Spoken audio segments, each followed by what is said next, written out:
Hi, my name is Drew. I'm a senior at City First Leadership College, and my story has truly been nothing that I could have written on my own.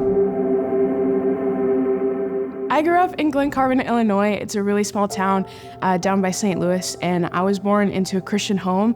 My dad is a worship pastor and has been my entire life, so church has really been all I've ever known. As a kid, my faith was just kind of attached to my parents, and I didn't know what it meant to have my own faith and my own relationship with Jesus.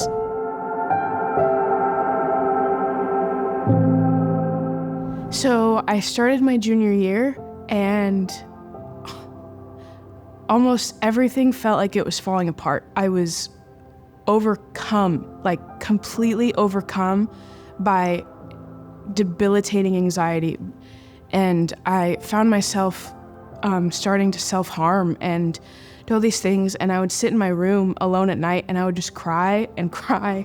But in the moment, all I could feel was that I wasn't good enough, that I wasn't doing enough. I was just never gonna be enough.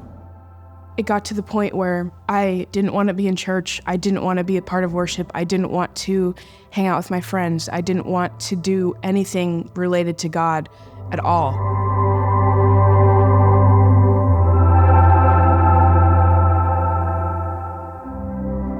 And I remember sitting there for like 2 hours and just being like, God, why am I feeling this? Why am I going through this? Like, I just didn't understand. I was overcome by insecurities and doubt, and I wanted the life that he had for me. I just had no idea how to get it. I knew that he wasn't calling me to a life of anxiety. I knew that he wasn't calling me to a life of depression. I knew that he wasn't calling me to a life of self-harm, and I knew he wasn't calling me to a life of disobedience. And he just like met me there. That was the first time that I had felt him so real in my life. And it wasn't about religion anymore. It was about a relationship with him. It was in that moment where he reminded me, hey, I love you just for you. Like, not because of what you bring to the table. It's not because of the gifts that I've given you. I love you because you're my daughter. You have worth because you're mine. You have a future because that's the plan that I have for you, and I have good plans for you.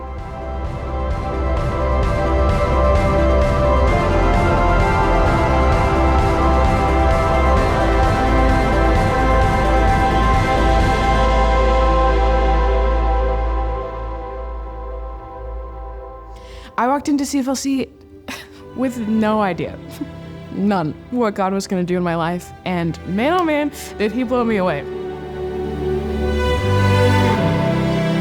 He healed me from anxiety fully. He healed me from depression fully.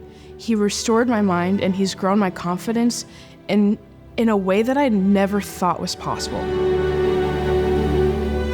During my time in CFLC, I have gotten the opportunity to grow in the gifts and the talents that God has given me, my ability to lead worship, to play instruments and all the things. And God has also been stirring up this gift of writing music, and it's so amazing. And I look back at 9-year-old version of myself and would have never thought that writing music would be something that he's asking me to do. Without Jesus, I think that I would be really stuck in depression and really stuck in anxiety. And I wouldn't know what joy felt like. When I think about what's next, I'm finally excited. I have no idea what it's gonna look like, but I know that over the past 21 years, God has written a story that I never thought was possible. So I'm so excited to go on this next journey with him and see what he does in my life.